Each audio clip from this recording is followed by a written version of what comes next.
Another episode of Bullheaded, episode 29. I'm here with P. Bush and Zoo. How you guys doing? Doing well, man. Got to see the Packers lose this past weekend. Great feeling. Tom Brady still holding that position. I think we can completely nullify Zoo's argument for Rodgers last week on the podcast. Got anything to say for that, Zoo? I have to first say, I got to give myself a pat on the back because preseason, I picked the Buccaneers and the Chiefs. I knew they were the two best teams. But as a Packers fan, I was sad, man. I went to bed after the game, man. I took a nap to sleep it off because, man. As a Packers fan, it was disgraceful how they lost, man. Disgraceful. And and Tom Brady didn't even play that well. That man threw 3 picks. He threw 3 picks, and he still won the game. Yeah. That's how good he is. Oh, that's how lucky he is that his defense was unbelievable. So was the Packers. No. It was just Tom Brady making noob moves, man. Like, who was he throwing it to, man? Out of bounds, supposedly. Just a bunch of jump balls. Yeah. Embarrassing. But we're gonna get into the NFC Championship games. You know, as Zoo alluded to, Tampa Bay Buccaneers, man, they were kind of shaky in the middle of the season, kind of making a couple of games look a little weird, and we're all wondering if they're gonna make it to the Super Bowl. But I've gotten to the point, man. I gotta stop doubting Tom Brady, man. I just gotta stop. So I'm gonna let people start it off. You know, the Bills and Chiefs also play, but I think he's gonna probably start with the Bucs and Packers. So go ahead and go. Yeah, I mean, this was a great game. I mean, I was genuinely surprised at how quickly the Bucs started that game. I mean, honestly, the worst player in that entire game, we could talk about Rodgers, we could talk about Aaron Jones, struggling a lot during that game against a good rush defense, so you can't, hold too much against him, but he had less than 2 yards a carry. That's pretty bad. But, man, I got to put some blame on Kevin King. That cornerback, man, blowing coverages left and right. How do you let Scotty Miller get behind you with 4 seconds left in the first half, and you let him score a touchdown with 1 second? How he could have incompleted that, and they still would have been able to kick a field goal because he blew by him that quickly. That is embarrassing. I have no words to say whether or not they should keep him next year. I don't know if he's under contract or not. But look, Rodgers has to take some blame here, man. I mean, now he has the same amount of NFC Championship wins as Tom Brady. Let's be honest. I mean, they each have 1. Same with Drew Brees. That's pretty embarrassing, man. Those are 2 of the most iconic NFC quarterbacks, and it takes Tom Brady 1 year to bring in the talent, and obviously joining a good team, solid defense. They had weapons. He made them even better, and he gets back to where he belongs, man. He has a better percentage of getting to the Super Bowl than Steph Curry does hitting a three-pointer. I thought that was one of the craziest stats. Obviously a small sample size, so you can't compare them. But, man, do not doubt this man. Tom Brady deserves to be there. This is an iconic moment in the NFL.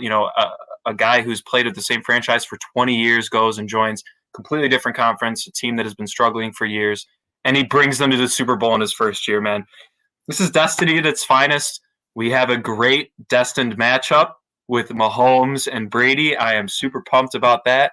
But, Zoo, I'll let you talk about your sorrows now.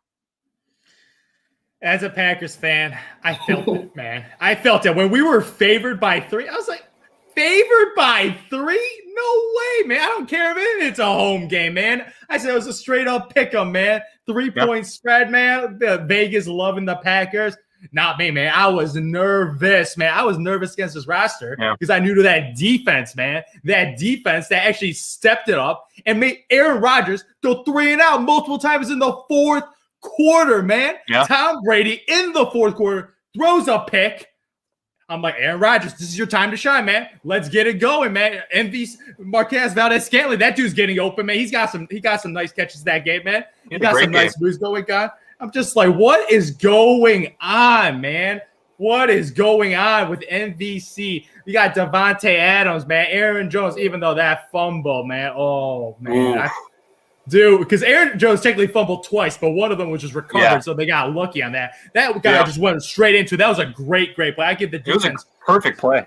Yeah, I give the defense the credit for that. But when Aaron Jones fumbled that ball, I'm just like, damn. They got Aaron Rodgers even throwing a pick too. And Tom Brady, man. I'm just saying, Tom Brady gives you this golden opportunity of multiple picks in the fourth quarter. And what does Rodgers do?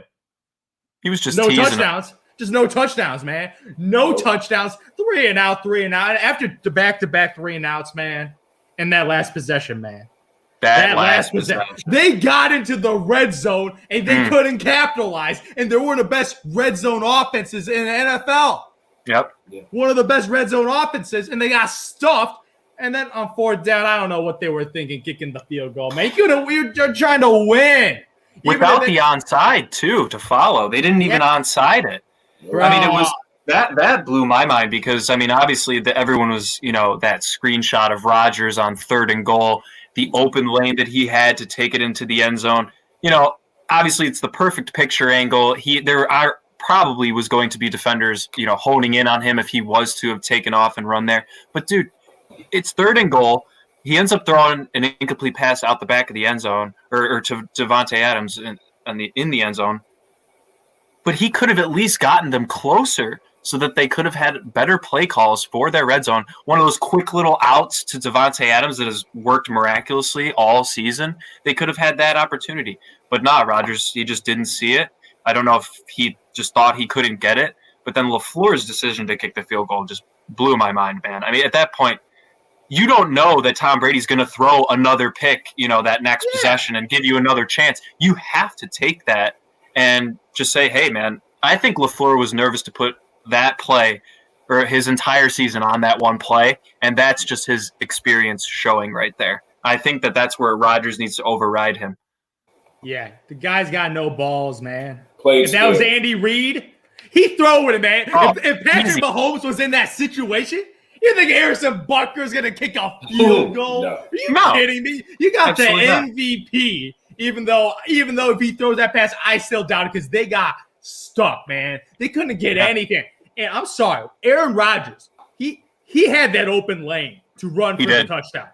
I saw it, and I was like, at least go for it, because even if you're close, and then you could just run it in, 1-2 yard line if you get stopped at the 1 or 2. But he didn't even go for it. He forced the pass. Nothing was there. It was great defense, man. There was nobody open, but he had the opportunity to be the hero.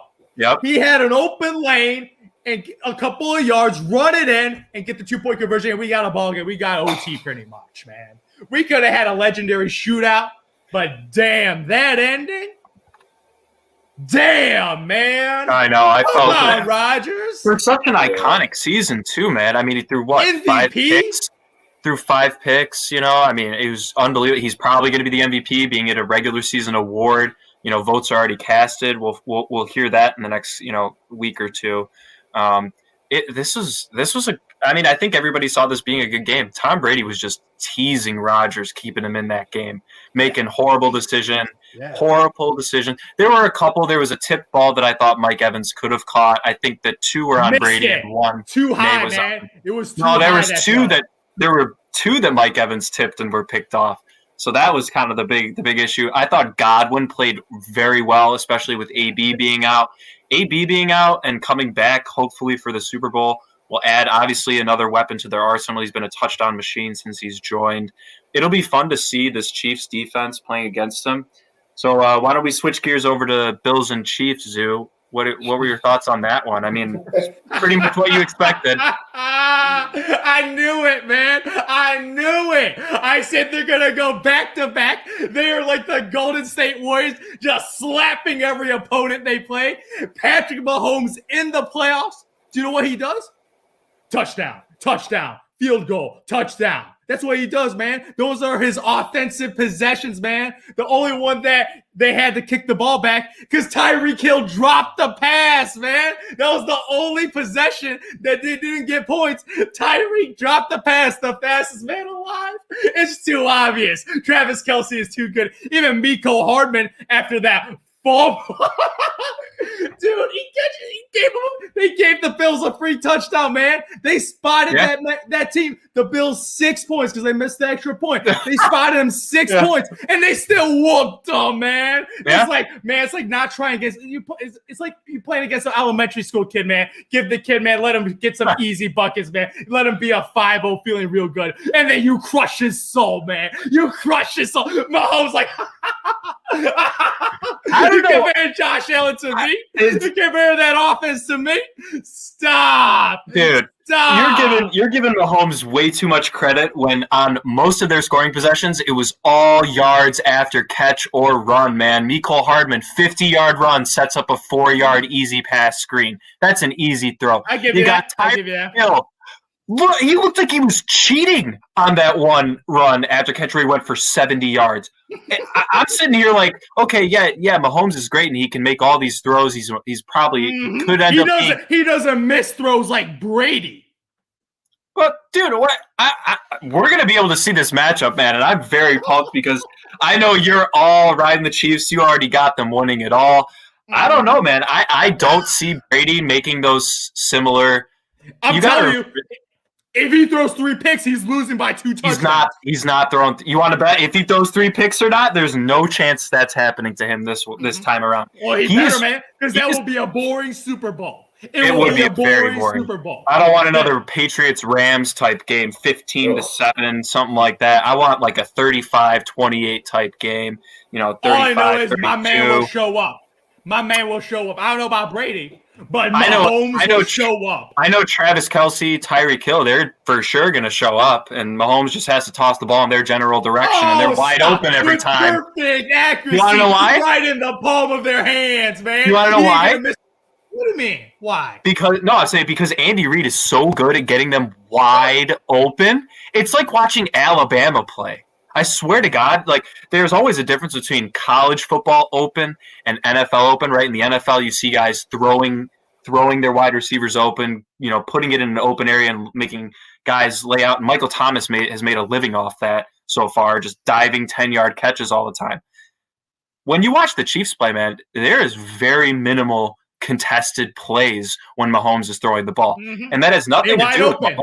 And Mahomes, I'm not knocking Mahomes for that. I'm praising Andy Reid. This guy put together arguably with obviously his personnel, but his play calling is immaculate. That second quarter was one of the best quarters of offensive football I have ever seen.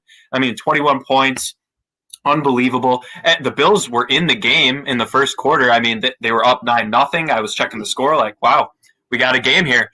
And boom, Andy Reid just drops a couple man. I was like 9-0. It's time for Mahomes to get some TDs, man. That's when you bet on the Chiefs, man. That's when you bet on the Chiefs on a nice little I made 5 bets on the Chiefs, man. Every round of football they played, I bet on them to win. Every round of football, man. And you know what I'm going to do? I'm going to bet some more money on the Chiefs to win. I know you will. Bet on Mahomes to win Super Bowl MVP because he will be the reason why they win, man. It won't be because of the defense. It won't be because of the running back. It'll be because of Mahomes. No, I think I genuinely believe that Travis Kelce will win Super Bowl MVP this year if he does, because we know how Mahomes played in last Super Bowl, and it was not that great. He was not that impressive. Had probably one of his worst games of his career in the Super Bowl, and now he's facing an opponent that has a legitimate offense. The 49ers offense, they have a great running game, and they have a great defense. Last year, obviously, they had injuries. This year, and that's why they're not in the playoffs at all. But man, this Bucs defense is probably the most balanced team the Chiefs will play this year. They expose the Bills. They expose the Bills, and you really can't. Josh Allen. The thing that the Bills have to do, and I do want to applaud them on the season. They're taking steps in the right direction. From losing early in the playoffs. They're making the AFC Championship game now. This could be a recurring matchup in the playoffs or in the championship game in the AFC for a couple of years now. But they really have to work on their backfield. If they are going to running backs are atrocious. Now, Zach Moss could be good. He was on IR. He missed all the playoffs. Not saying it would have made a difference or anything, but if they can develop him, Singletary just doesn't seem to be working out, and they're relying way too much on Josh Allen. Allen's the running back. He's the running back, and I mean, he rushed 7 times for almost 90 yards. I mean, that's ridiculous. First of all, I mean, that's Lamar Jackson type numbers, but you can't put everything on his shoulders. They draped Stephon Diggs all game. I mean, it was just the Chiefs just had a better game plan, and that's the inexperience of the Bills versus the experience of Andy Reid. It's unbelievable what he's been able to do there in Kansas City, but I think it's going to be halted. Do I smell a bet? Well, I think we're going to talk Super Bowl predictions next week, Zoo, if I remember correctly. Just doing NFL championship game reactions. But yeah, I think there may be a bet in line. Maybe not a straight up, maybe a spread if you're interested. I'll give you 3 points, whatever. Okay. Yeah. I think the Chiefs are probably going to come out, maybe, even though the Bucks technically are at home. But I don't play. I mean, like I said, there's no fans, so I mean, and I think the fans that are going to be there are going to be like corporate type fans. So I don't think it'll really be Bucks fans there. They'll be quiet up in the suites. Yeah, I do think a couple of things. I think Kelce, he could have a really good shot at being the MVP. Like I say, it'll probably be given to Mahomes because they always give it to the quarterback, whoever wins, unless he throws like 900 interceptions. But I'm saying I think Kelce, just because his impact, and I think he has a chance to be to have a huge game. Because I don't care who, I don't think Kelce this year. I've seen a stat line where it's he had an okay game. Like every game he has, he's balling. Yeah. Every game. There's no answer for him, and it's kind of crazy. He plays like a receiver, so I can see him getting 10 catches, 130 yards, 2 touchdowns. That's MVP numbers. I could see that easily. Absolutely. But there have been worse NFL MVPs. Okay, I'm just telling you, if Travis Kelce gets the 150 yards or 130 yards, you know how many yards Mahomes have? 350 at least. Yeah. And if Mahomes got 350 at least with multiple touchdowns, he's getting the Super Bowl. As long as he's not turning the ball over, I agree with you. But I do think Mahomes has a TD to interception ratio of 5. What about Rodgers? What about Rodgers? His was 10. His was 10. He was 3 touchdowns, 1 interception. He threw 1 pick. And they lost. Yeah, and that was with Brady throwing 3 picks. So if Brady doesn't throw 3 picks, then that game is a blowout. That game is an absolute blowout. And that's something you got to be aware of. If you're basing it completely on the Bucs playing exactly the same way that they played the Packers. They're in warm weather, okay? They're not up in Lambeau Field anymore. That's completely different. When he's chucking that ball up in the air, the wind is not going to be getting a hold of it. You got to take all this stuff into account when it comes to mistakes that could possibly happen. And I don't see Brady making as many mistakes. I don't see Mahomes making that many mistakes. So it's really going to come down to which defense do you trust more? Yeah. And that's is really is that what you're saying? No, it's which quarterback I trust more and which weapons I trust. And you trust Mahomes more than Tom Brady? Yes. Okay. Jimmy G almost outplayed him last year. I'm just going to throw that out there.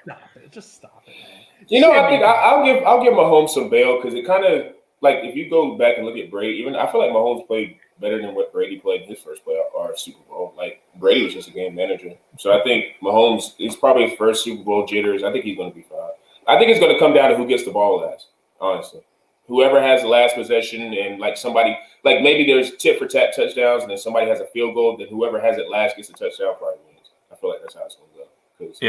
It just feels like that's the level of the quarterbacks. But speaking of elite quarterbacks, we're going to switch to the sweepstakes of Deshaun Watson. A lot of the teams, I guess middle of the road teams that are contenders, teams that are high in the draft are all trying to vie for his services.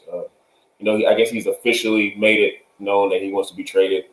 Found out today he has a no trade clause, so that's going to be pretty clutch in terms of putting himself in a position where he can play for a team that he really wants to play for. So I'm going to ask the guys, what destination do you see him as the best fit? What do you think he goes? And Zio, I want you to lead this off.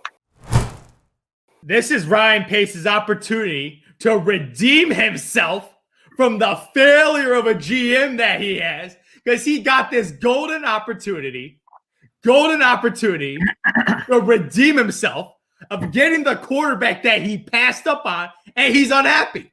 And what do you got? You got some draft picks, man. What do you got? You got some nice defensive players that you could throw in there. Future first-round picks, man. Give them all, man. Whatever the NFL allows, give it all away to redeem yourself? Because this franchise has not had a competent QB in its entire existence. You're not wrong. I mean, their best existence. It's their best quarterback. They're allergic of getting a cute franchise quarterback, and Deshaun Watson wants out. Make a push. Put all the chips in the middle. Don't lose out to the Jets. Don't lose out to Miami. You got one of the best fan bases in the NFL, and you guys have been disrespecting your fans for decades. Disrespectful. Soldier Field in that hole. Why the hell would I? You're preaching to the choir. Why would you go to Soldier Field, cold ass city, on a stupid ass team with Jay Cutler, Rex Grossman, Mitchell Trubisky? Rex Grossman is pathetic. Hey, Rex Grossman has the same NFC Championship wins as Aaron Rodgers, so you need to. No, it's the defense got the NFC Championship, man. Sometimes it's the QB, and sometimes it's the defense. That ain't Rex Grossman's championship. You got to carry him, man. Yeah. My Lord. And if Deshaun Watson played with Allen Robinson with that defense, man, 10 wins at least. They get 10 wins. If they were to trade for Deshaun and, let's say they get rid of Khalil Mack and draft capital, they'd have to franchise tag Allen Robinson. But I think that he would actually be willing to sign a contract with the Bears if they got Watson.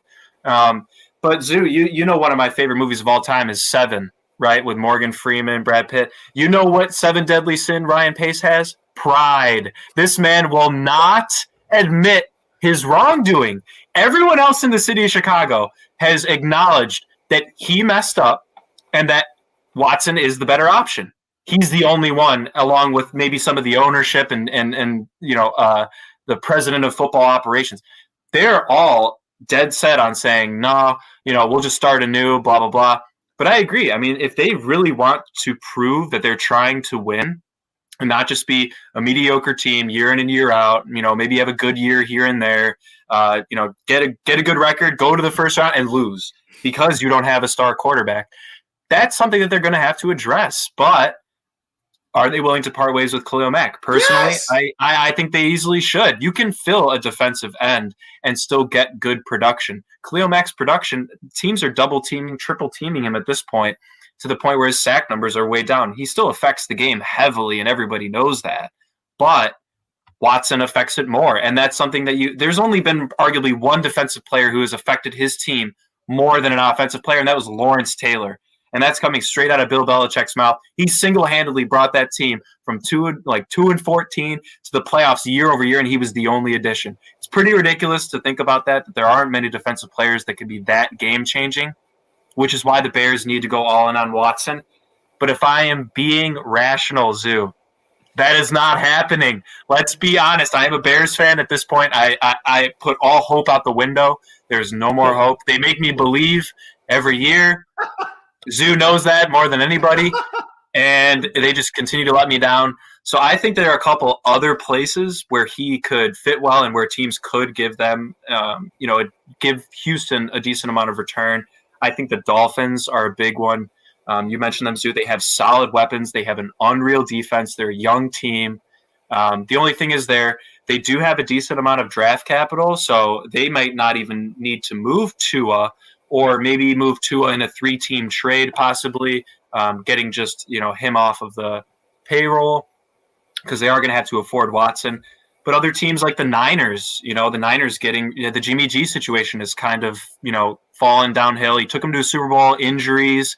He quote unquote he didn't take him to the Super Bowl. He was riding that defense, man, to the Super Bowl. But he's all right. He still had inefficiencies, and he was a game manager. That's all he was brought in to be. They had a stud running. Getting paid like a game manager. He sure wasn't. But they had the money to give, and they wanted the hype. And look, it got them to a Super Bowl. Let's be honest. If they had C.J. Beathard at the helm, they would not have gotten to a Super Bowl, let's be honest. Jimmy G did enough. He did his job. Granted, Zoo, there are players across sports that are overpaid more than anything you could ever think of, man. It's probably some of the most overpaid industry in the world is in sports and entertainment right now. But the Niners, they'd arguably have to move Jimmy G as well as draft picks. They may need to bring in a third team. But I think the Panthers could actually be the best situation for him. And you want to know why? Teddy Bridgewater. They did, but they could trade him. It's part of a trade, right? They trade Teddy Bridgewater. You put him with DJ Moore, Robbie Anderson, Christian McCaffrey. That's a pretty nasty offense. With that, to that point, then they can just solely focus on continuing to build that defense. Because once they have that quarterback, man, they have the weapons. Everybody knows that. They have a decent offensive line, one of the best backs in the league, with 2 solid wide receivers, one being a borderline Pro Bowler in DJ Moore. You give him Deshaun Watson, man, that's an even more stacked division in the NFC South now than ever before. But look, I think there's a lot of options. Apparently Deshaun's going to have a say in it. That's good for him. We'll see how it turns out, man. This will be interesting. Man, it's a big name. This is a big trade, man. You don't see this that often in the NFL. Big trade. It's crazy, man. But if I'm the Jets, I'm offering everything. I'll offer him a share of the team if he comes, man. That's what I'm doing. I'm doing everything to get him on. Second overall pick, who cares? Sam Darnold, take him. Future draft picks, take all of them, man. They need everything. Yeah. But I have a question for you. If you're the Jacksonville Jaguars, you trading Trevor Lawrence? No. It's not. They don't have. They're so young. They don't have the weapons around him for Deshaun to just walk in. That's it. The Dolphins, the Panthers, even the Bears, they all have solid weapons that he could work with. And, come in and, he might struggle for a couple games, with the offensive system. But I don't know. I mean, that's a big gamble, and I don't know if Urban Meyer is willing to take that, as his first coaching move. Yeah. But it is interesting, and who knows? They might pull the trigger on that. And if I were the Texans, I'd do it in a heartbeat. I'd take that one and take Trevor Lawrence, man. Absolutely. Yeah. No question. Really quick. I just thought of one. And I think I saw this. I might have seen, somebody might have said this, and I just heard about it earlier this week. So if you're the Rams, you got to give up somebody. You have your 2 superstars, Ramsey and Donald. Which one are you giving up for Watson? Jalen Ramsey. Ramsey. No way. Aaron Donald is the heart and soul of their team. Oh, man. I know, but God, I know that, but Donald, to me, I feel like is one of the best players in the league, but I also feel like Ramsey has a bigger effect just because I feel like he shuts down the number 1 guy every time. Nobody eats. Devontae ate against him, but Aaron Rodgers was throwing him the ball. So, Devontae's going to eat because he got one of the best quarterbacks throwing him the ball. I just feel like not Darnold, but Donald. You just don't hear oh man, he made he was. I know he was hurt, so he was hurt in the NFC. He's drawing. He's their Khalil Mack, man. He doesn't sack the ball, but dude, he's creating opportunities for the. You want to know why Leonard Floyd had a resurgence in his career? It's because Aaron Donald's on the same line as him. He struggled playing alongside Khalil Mack, arguably because they were on opposite sides, right? So they're kind of not really drawing attention away from each other. But when you have Donald that dominant and that quick, dude, he does not look like a D tackle. Let's be honest. He's short. He's not obviously he's a big dude, but he's not like a Vince Wilfork. He's not an Akeem Hicks on the Bears. Was athletic as hell. Exactly, but Donald's he's probably the closest thing we've had to a Lawrence Taylor, to be honest. If I'm saying super dominant. Super dominant, and to the point where he just draws attention. Yeah, Jalen Ramsey might take away your number 1 option, but in this day and age, most good teams have 2 wide receiver options, right? The Rams do, and they're on their own team. Cam Akers. And they got Cam Akers, right? They're playing a cross of DK and Tyler Lockett. One of those 2 guys is going to eat at some point. Yeah. It's just who is Jalen going to be guarding all game. But, dude, I mean, the other thing is cornerbacks can get injured a lot, and I know Donald can too. But man, if you're talking about a leader on that team, that's Aaron Donald. Jalen Ramsey's just a monster player. He's not as much of a leader as Donald is. I also think too, another underrated factor is Deshaun. If you follow his career, he's been in warm weather places. So I feel like LA would be a nice transition. New York and Chicago, those December games. I'm not saying he wouldn't play well, but that's just a different type of cold. If you've been he's been in the South his entire life, so it's It's a little tough. Georgia to Clemson to Houston. Yeah, that's true. So Houston's had a rough go of sports, man, for the past couple of years. Deshaun Watson, I want out of here. James Harden, I want out of here. Astros cheating in the playoffs. Like, come on, man. They need to catch a break sometime soon. Yeah, they really haven't had any type of luck with all their, I guess, I don't know how they're doing in soccer, but I mean, I guess who cares because nobody really covers soccer, especially on this podcast. But we will be switching to the last topic, which I think is going to cause a lot of reaction. We're starting to do a thing where we're comparing players of the past and trying to see who we think is the better player. And tonight, we will be talking about Isiah Thomas versus John Stockton. Now, for many people that don't know, there's a lot of beef between these two. I don't know personally if they have any beef, but like I guess internet or like world beef is, the whole dream team thing. A lot of people want to debate who they think is like, I guess that era point guard who they think is number one. But I'm gonna let these guys duke it out and decide the better player between Isiah Thomas and John Stockton. And P. Bush, I know where you're going, so go ahead and tell the folks who you pick.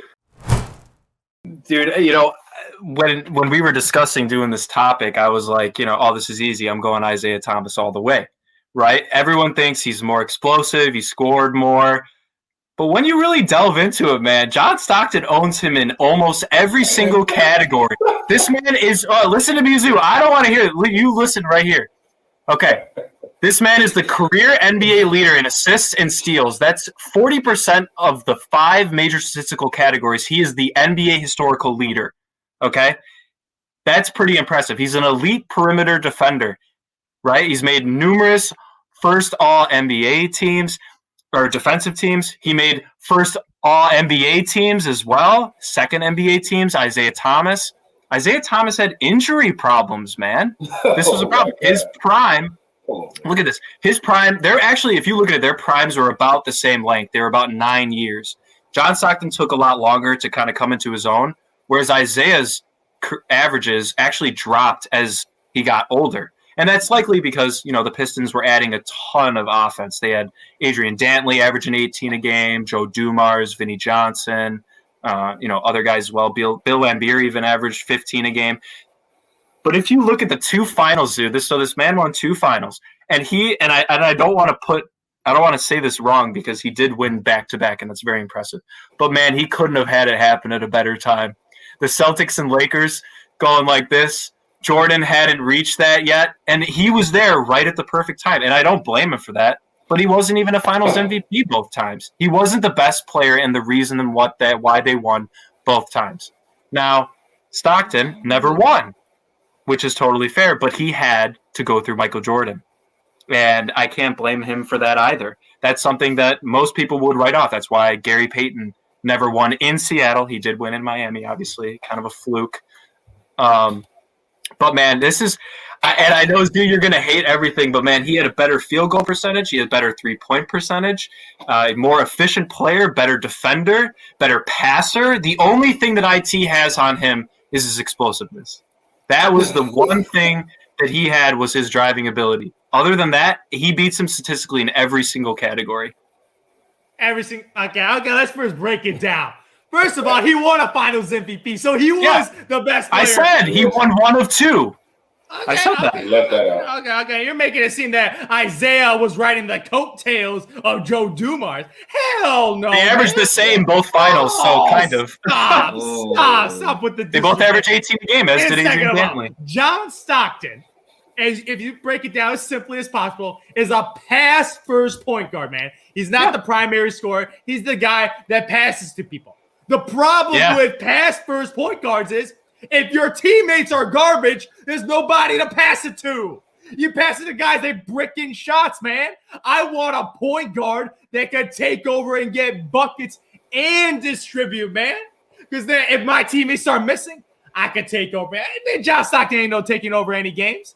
He was not a great scorer. The brother averaged 13 points a game, man. In my books, that's mediocre. 13 a game?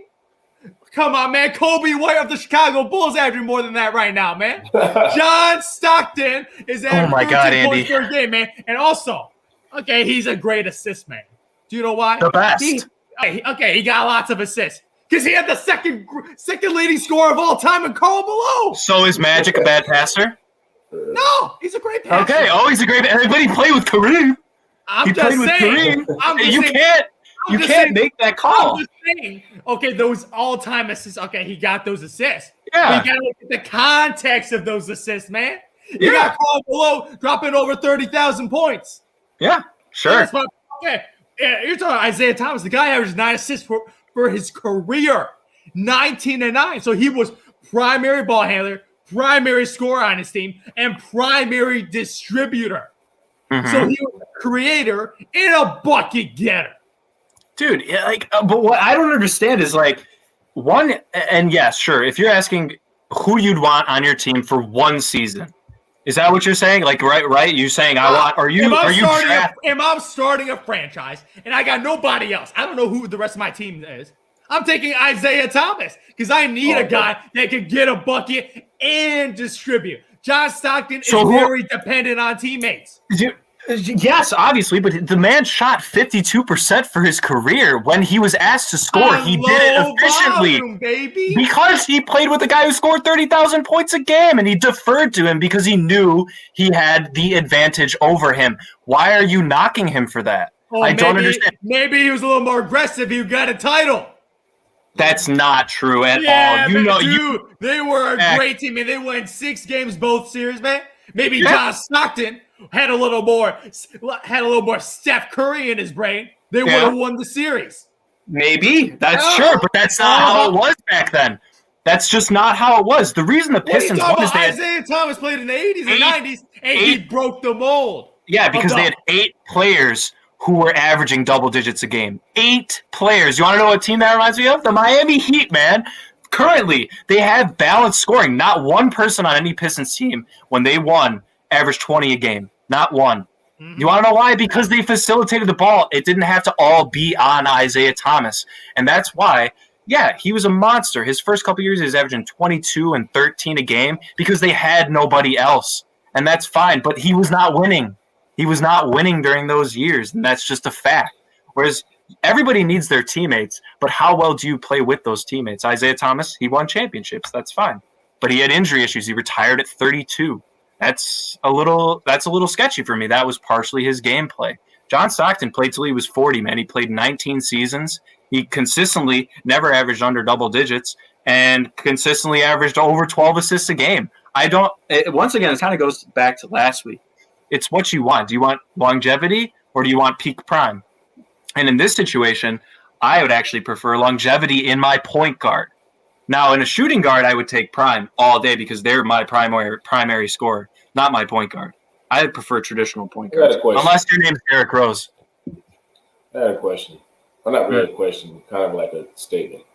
You do realize, and I'm going with Isiah Thomas, but you do realize Isiah broke Michael Jordan.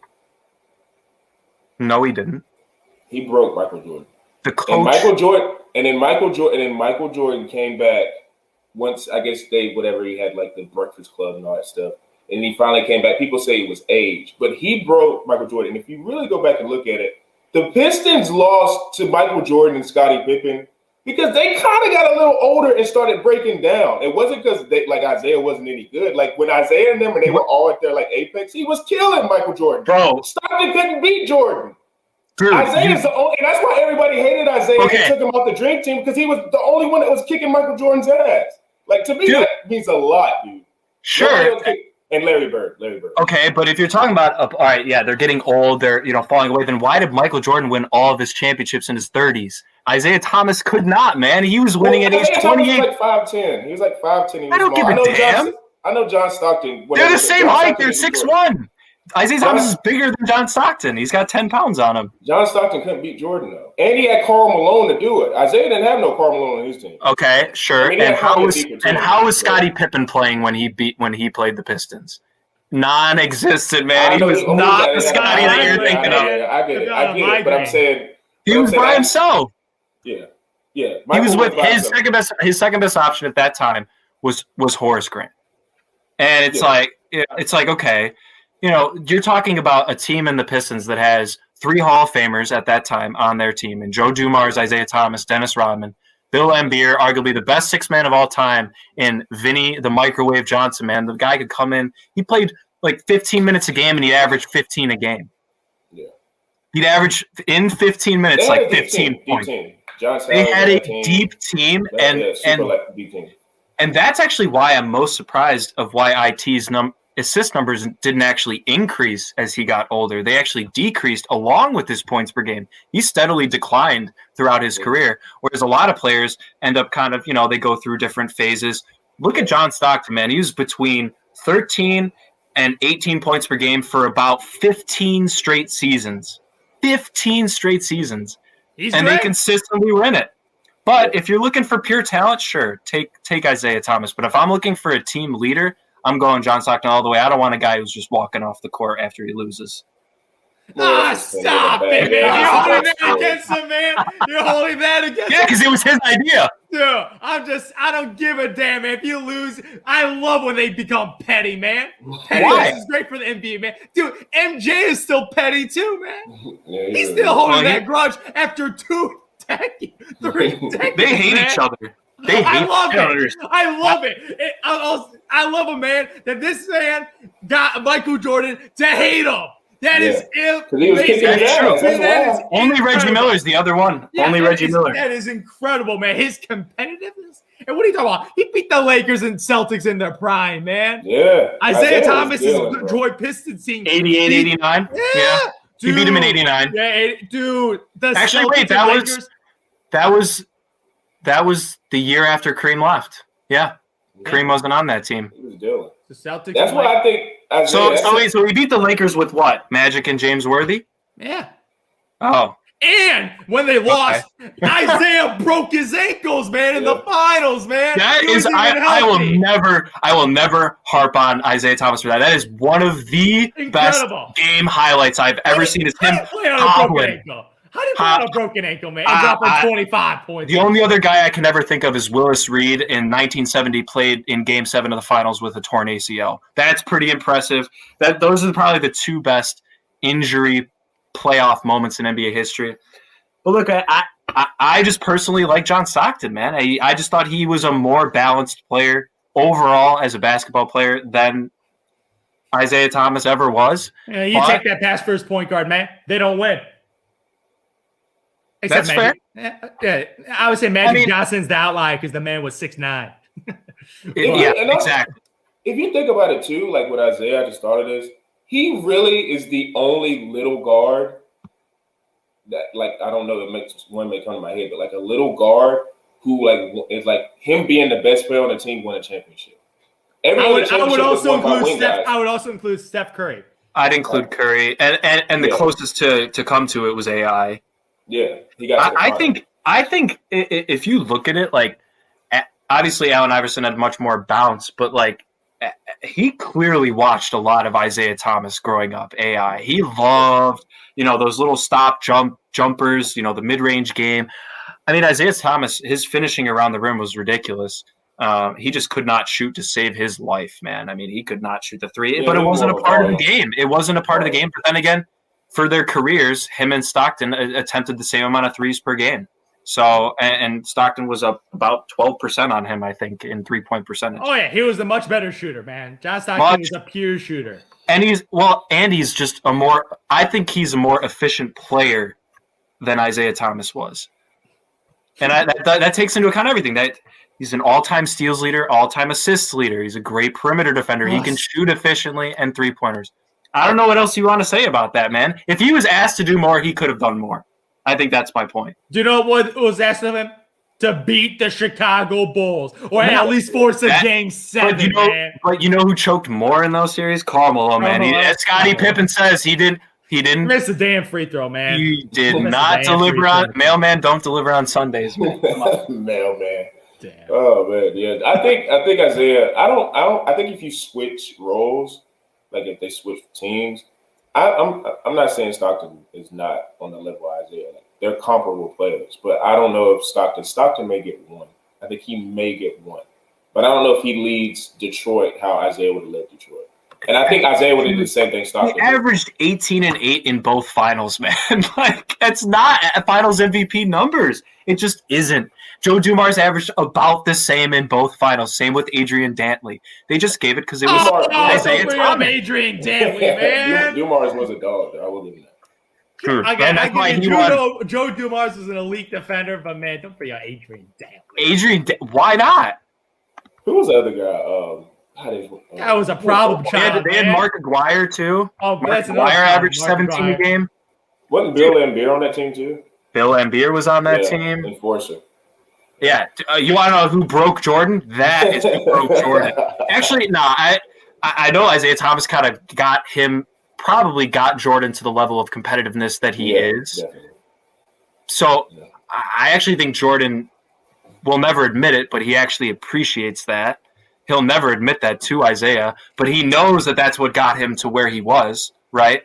But the guy that broke Jordan was actually the Pistons head coach, man. He was the one that implemented the Jordan rules. He had those players doing that shit. Bill Laimbeer, man, he was the Zaza Pachulia of the 80s, man. Like, that's – I don't know, dude. It was physical assault. Like it was legit physical assault. Like, it was not basketball. Like, also, and I hate. Go ahead. Sorry, I just wanted to shout out that Adrian Dantley's career average is 24 games. I don't know what the hell you're talking about. He's an absolute Hall of Fame monster. Okay, that is 4 Hall of Famers on that team, and he won Finals MVP once with the same numbers as a comparable player who won the year prior to him. So.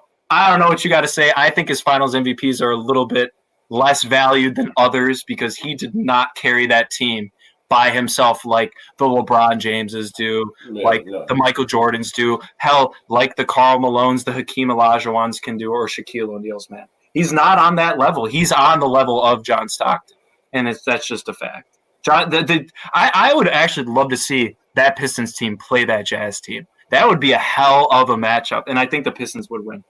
Yeah, just because they're huge. They were huge, and they were balanced. They had the best rebounder of all time.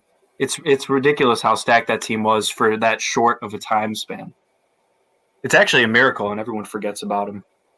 Yeah, I think we might have done some foreshadowing with AI. I think I might include him in a versus next week. I got to figure out a matchup because I feel like that'd be a good one. He could have a lot of interesting matchups. And I don't know if it has to be a guard. I mean, it would be fair if it's a guard, but I have to do some thinking on that. But it's all the time we have for tonight. A lot of heated discussion, especially in that last topic with Isiah and John Stockton. Like I said, we're going to have more of those towards the end. And, sometimes it'll be short, sometimes it'll be long. But as usual, make sure you guys follow us at bullheaded_pod. Putting up content daily, 7 days a week. Make sure you guys follow us on Anchor, Apple, Spotify, all the streaming platforms so you can listen to this great content. As usual, for Zoo, P. Bush, and me, yeah.